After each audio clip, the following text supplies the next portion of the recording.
Welcome to another deep dive. Today we're going microscopic, Microscopic. shrinking down Into the world of cell. to explore the world of cells. Absolutely. You guys sent in some really fascinating source material for this one. Yeah, A biology textbook chapter right. and a biography of G.N. Ramachandran. Fascinating guy. Super interesting. Oh. So have you ever looked at an onion under a microscope? Oh, yeah, of course. Get ready because It's amazing. we're about to see it You see it in a whole new light. and ourselves in a whole new light. Yeah, for sure. That's wild. Our sources actually start with a very, very fundamental question. Okay. What makes something alive?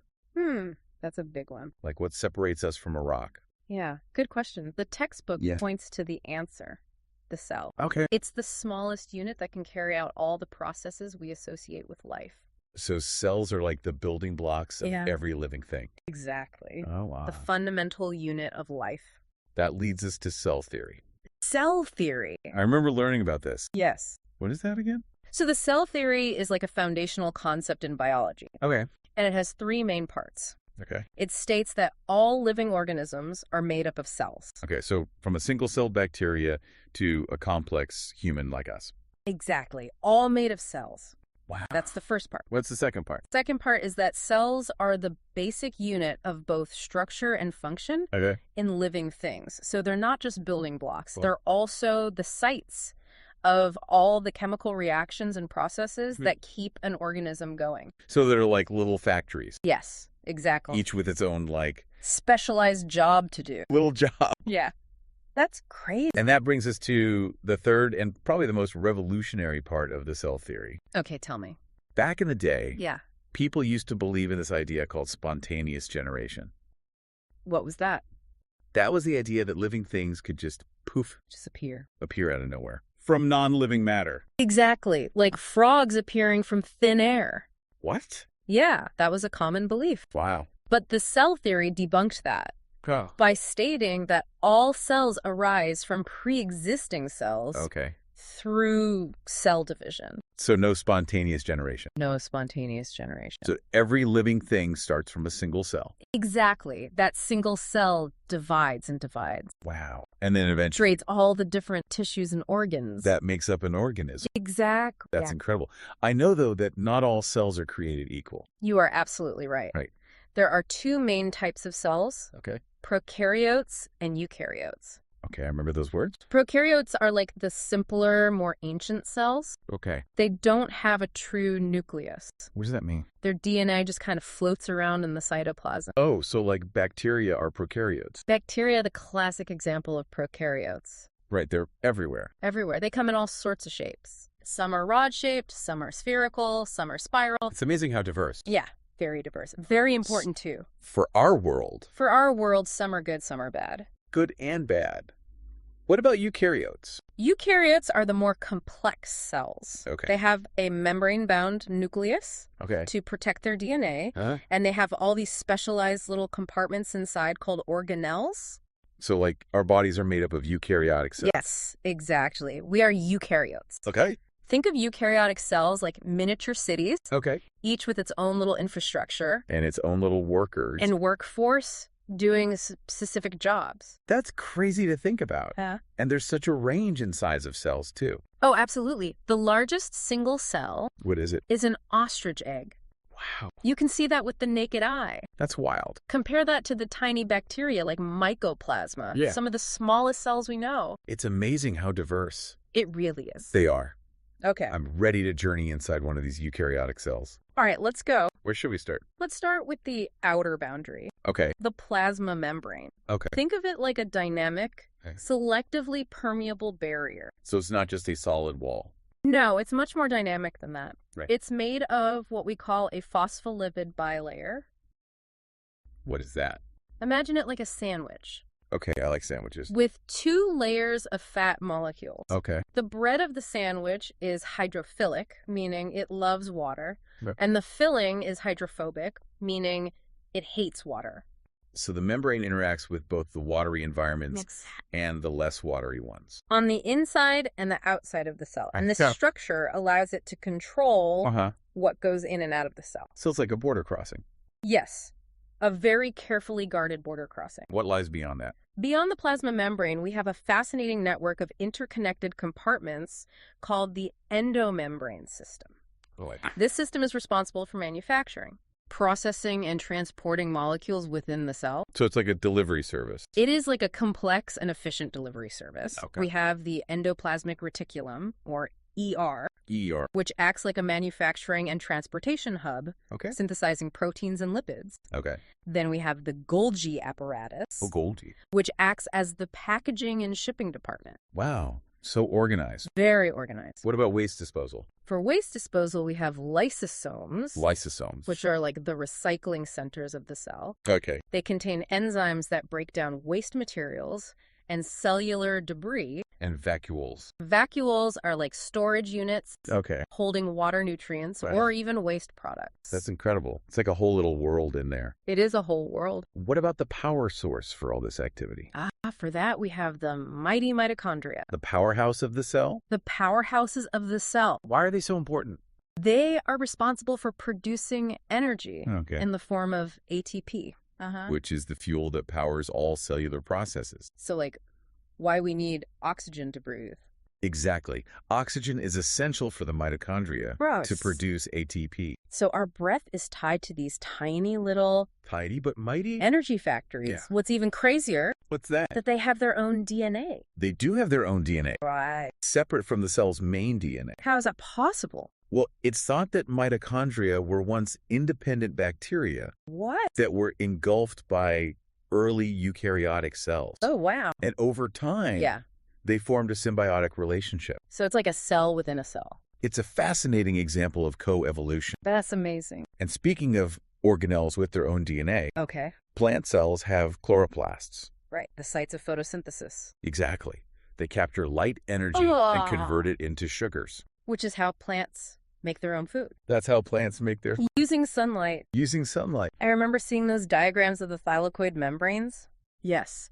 The stacked thylakoid membranes. Stacked like solar panels. Like solar panels maximizing surface area for light absorption. That's so cool. Very efficient. So you've got the energy-producing mitochondria Yes. and the food-making chloroplasts All working together. all working together. But like there's more. Okay, what else? We have ribosomes, Ribosomes. which are the protein synthesis machines. Okay. They translate the genetic code from DNA into proteins, So important. essential for life. And then there's the cytoskeleton. The cytoskeleton. What does that do? It's a network of protein fibers Okay. that provides structural support, So like this scaffolding? like the scaffolding of the cells. Does it do anything else? It also helps with cell movement Oh, wow. and acts like a cellular highway system. So it's like the transportation network, too. Exactly. That's amazing. We Yeah. haven't talked much about the nucleus, though. The nucleus, the command center. Yeah, the defining feature of a eukaryotic cell. It houses the cell's DNA, which contains the instructions for building and maintaining the entire organism. It's like the library of the cell. A well-protected library. How is it protected? It has a double membrane called the nuclear envelope Okay. with nuclear pores that control what goes in and out. Oh, so it's like security checkpoints. Exactly. And inside the nucleus, Yeah. we have the nucleolus. The what? The nucleolus, a dense region where ribosomes are assembled.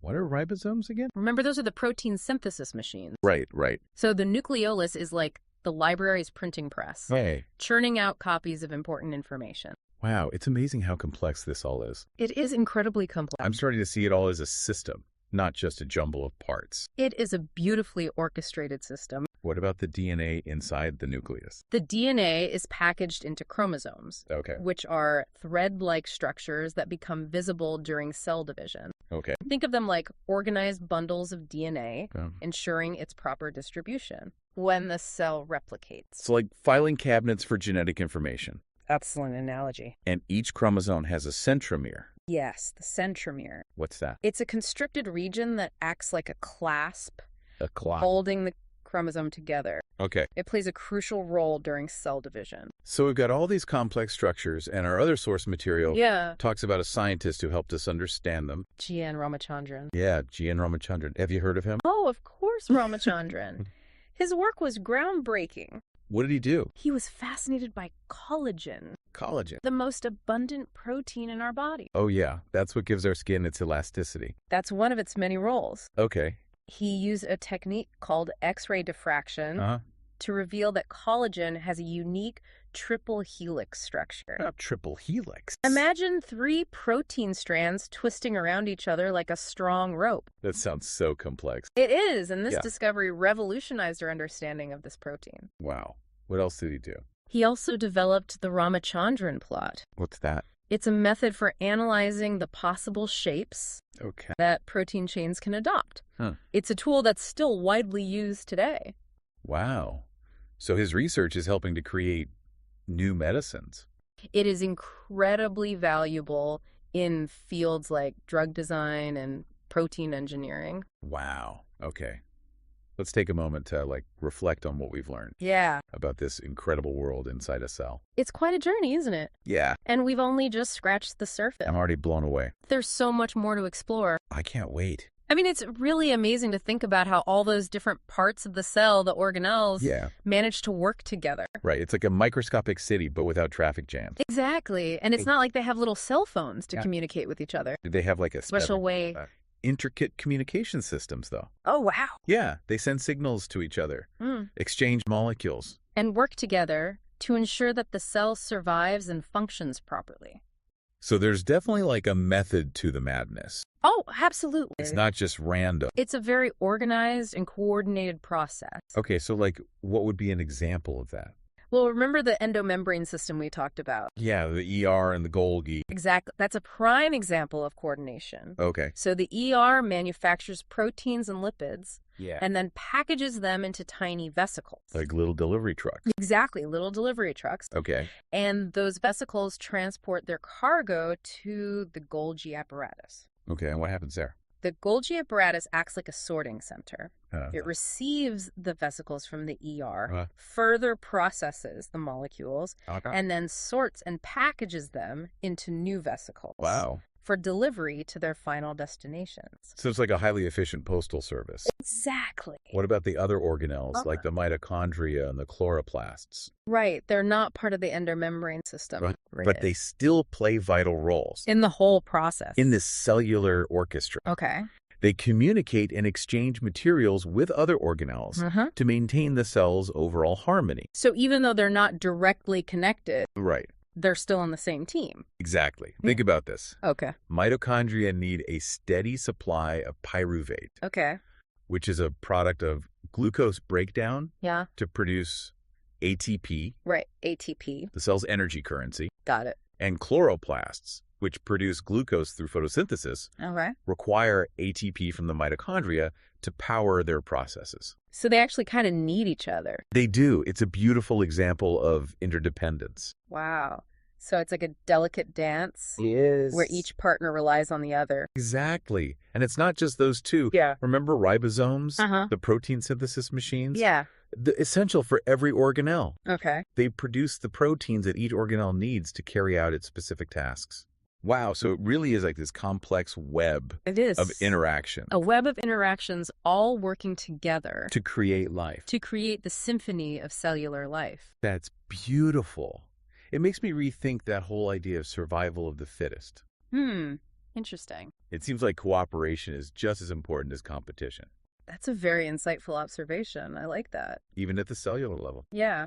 Let's zoom out a bit now and think about how individual cells Okay. work together to form tissues and organs. Right. We're not just a random collection of cells. No, we are not. So there must be some higher level of organization. There is. Cells are organized into tissues, Okay. which are groups of similar cells that perform a specific function. Okay. I'm following. For example, muscle tissue is made up of cells that can contract, Right. which allows for movement. Okay. And then multiple tissues come Yes. together to form organs. Exactly, like the heart, the lungs, Or our skin. even our skin, the largest organ in our body. Wow. It's crazy how it all comes together. It is. From a single cell to Wow. this complex organism like us. But it makes you wonder, Right. how do cells know what type of tissue to become and Right. what function to perform? It's not like they have tiny brains. They don't have tiny brains, but they do receive signals Okay. from their environment, Ah. their neighbors, Okay. and even from within themselves. Interesting.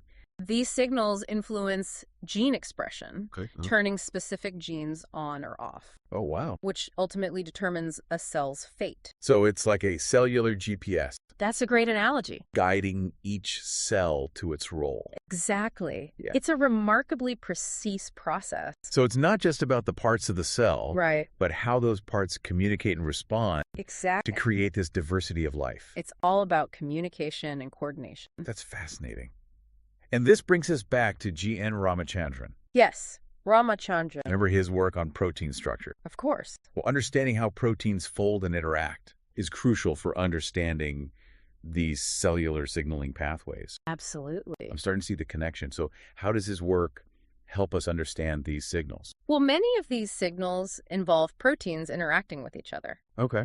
It's like a complex molecular handshake. Okay. And Ramachandran's work, Yeah. particularly the Ramachandran plot, Uh-huh. helps us visualize and analyze the possible shapes that these protein chains can adopt, Oh. which is essential for understanding how they fit together and transmit information. So his research is helping us unlock the secrets of cellular communication. Absolutely. And that knowledge is key Yeah. to understanding how cells develop how they function Uh-huh. and how they sometimes malfunction. Which leads to diseases. Exactly. This is so fascinating. It's a very exciting field.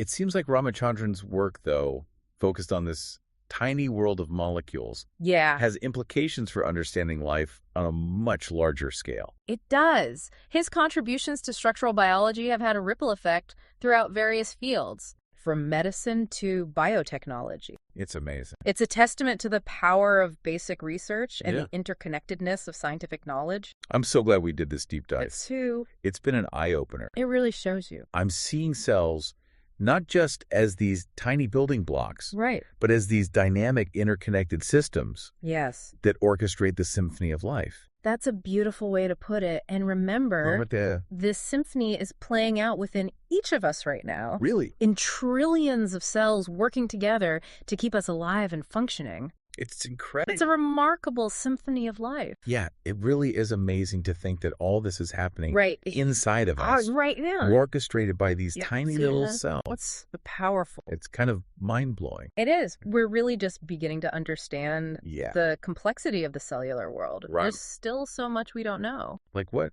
are some of the mysteries that cell biologists are still trying to figure out? Well, one area of active research is aging. Oh yeah? How do cells age? Right. What are the molecular mechanisms that drive that process? Uh-huh. And can we slow it down Oh wow. or even reverse it? I've heard about research on telomeres. Yes. Is this protective caps on the ends of chromosomes? Right. Do they play a role in aging? They do play a role. Yeah. Each time a cell divides, Ah. the telomeres get a little bit shorter. Yes. And when they get too short, Yeah. the cell can no longer divide properly Oh. and it may die. So it's like a cellular clock ticking down. That's one way to think about it. Wow. But it's not that simple. Okay. There are other factors involved in aging too, Like what? like damage to DNA, Okay. accumulation of harmful byproducts, Ugh. and changes in gene expression. It's a very complex process. It's very complex. What else are scientists working on? Another really important area of research is Okay. how cells respond to stress. Yeah, whether it's from environmental toxins, Oh, yeah. pathogens, Mhm. or even internal imbalances, That is- cells have to deal with all sorts of challenges. So they have ways of coping. They do. They have very sophisticated mechanisms for coping with stress. Like what? What kind of mechanisms? Well, they can repair damaged DNA. Oh, okay. They can activate protective pathways, Ah. and they can even trigger programmed cell death.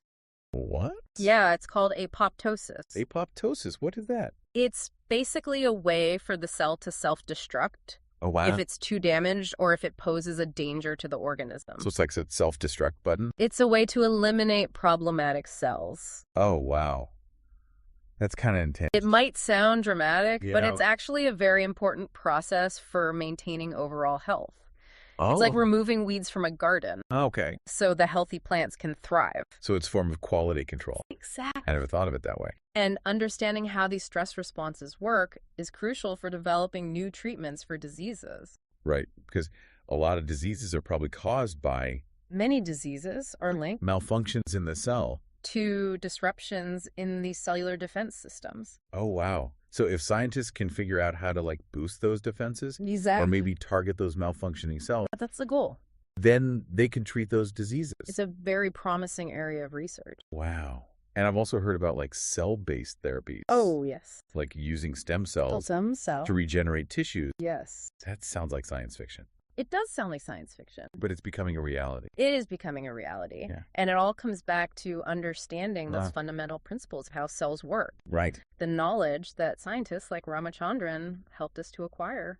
It's amazing to think that his research on protein structure Yeah. is contributing to these cutting-edge therapies. It is. It really highlights the interconnectedness of scientific discoveries. It's like one discovery Yeah. leads to another and then leads to a whole new treatment. Exactly.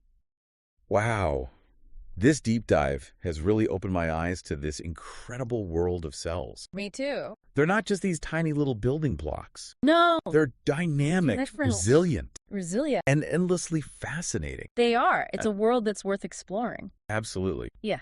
And to our listeners, Yeah. keep exploring, stay curious, Mm. and never underestimate the power of a single cell. It's amazing what they can do. Thanks for joining us on another deep dive. It's been a pleasure.